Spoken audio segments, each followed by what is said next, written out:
Welcome to 20 Seasons Strong. To celebrate Mazda's 20 seasons as North Melbourne's major sponsor, we're taking a look at how the game has changed, but also stayed the same over the past 2 decades.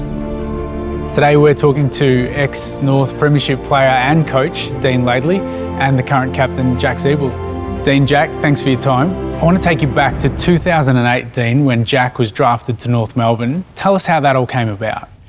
Saw this talented young bloke walk around that could play midfield and go and play forward with his height, and he had all the attributes to do that, and hard as nails. So that was some really key elements for me. I thought that's what we were looking for. There was a bit of toing and froing within the recruiting department and between the coach, being myself at that point in time. Super fan, really wanted him, but we had difference of point of views. I'm so lucky that Richmond took who they took, the pick before. Jack, did you know much about Lades? I mean, he was a pretty intense character back then. Did you know what you were getting yourself into? What I knew about Lades when I first got drafted was what I saw on TV. Pre-season, when I was first started, we had a Princess Park time trial, and Lades came up to the draftees and just said, you know, guys, I'm not sure how much work you've done, you know, in the off-season so far, so this time trial, we won't stress too much about what time you get, just, you know, go out and have a crack, see what you get. I think I ran one of the worst times ever recorded at North Melbourne.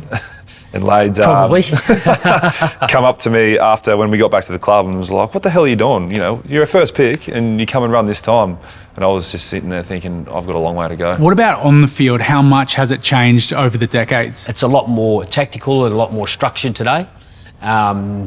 Whereas it was a bit more open-ended, you know, back then, and obviously a lot more goals being kicked.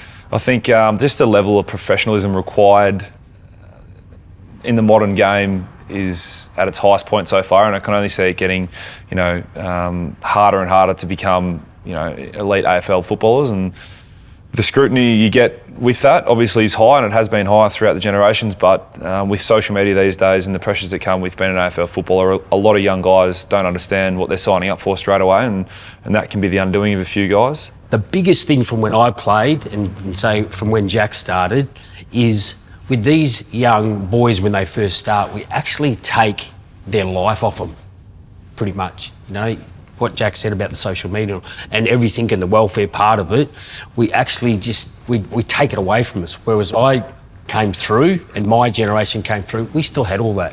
There's new game plans evolving every day, and it's a pretty intense sort of environment inside a football club. This year, you know, 2018 footy season, we'll play football that no one's ever seen before. The way teams move the football, the way the teams defend. You know, think over the last 3 years, the premiership teams like Richmond last year changed the way forward line structures have been built over a number of years, and I think their key forwards are Jack Riewoldt, and they've got 5 smalls and they've won a flag. So, Dean, social media aside, would you have liked to play in this current day? No. To be in a football club from 7 or 7:30 through to 4 days a week, preparing, playing, recovery. That drive me absolutely insane. How do you reckon Jack would have gone in your era in the 90s? He would have gone very well. And I'll use the analogy, because it's a North Melbourne analogy, of Sam Kekovich. Could go and play on ball and could go and play forward and tear a game open. Back in the 90s, you know, you could just play footy the way you were taught and just be hard at it, tackle hard, attack the ball hard, go after the man when they've got the ball and all that sort of stuff. And these days, you've got to be careful with how you tackle guys, and sometimes if the ball is in certain positions, you have to be careful about what you do. So I would have loved to have been able to run around the 90s and have some fun, especially in the Kanga side.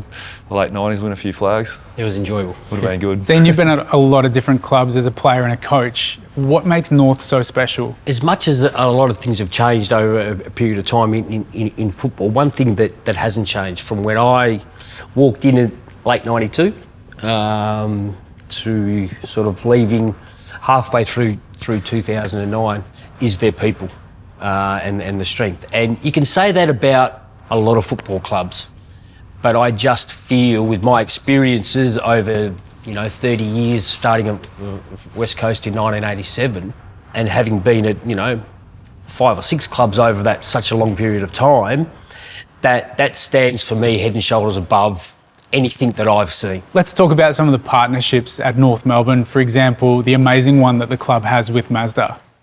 Look, and you know what, Mazda have been unbelievable. They came in at a time where, you know, so saw some great times through 99, obviously being part of the grand final.